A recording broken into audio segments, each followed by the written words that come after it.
Patuloy umanong nakakatanggap ng 25,000 pesos na pension mula sa Armed Forces of the Philippines o AFP si dating First Lady at ngayong Ilocos Norte Representative Imelda Marcos bilang byuda ng isang war veteran at Medal of Valor awardee.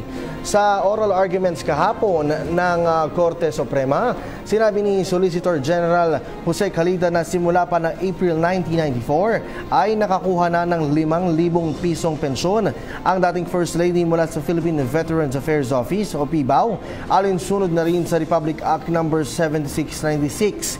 Maliban naman dito, may bukod din daw na 20,000 pesos kada buwan ang dating unang ginang dahil naman sa pagiging Medal of Valor awardee ni dating Pangulong Ferdinand Marcos. Ikinalulungkot naman ito ng isa sa mga petitioner na si Loretta Rosales, dating Commission on Human Rights Chairperson at biktima rin ng martial law, at iginiit na dapat itigil ito at bawiin ang pamahalaan ng mga pensyong natanggap ni Imelda Marcos.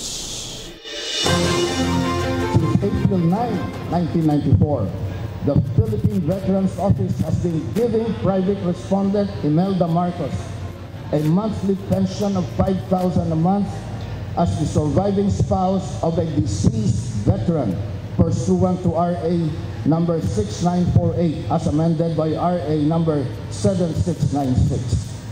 In addition, Imelda Marcos also receives a monthly pension of 20,000 from the AFP as a surviving spouse of a Medal of Valor awardee.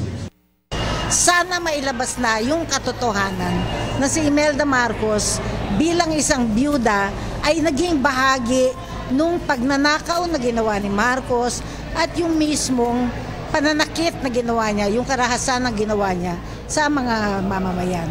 At hindi dapat, at yung pagbibigay sa kanya nung pera, no, 5,000 bilang at saka 20,000, so 25,000 maling-mali.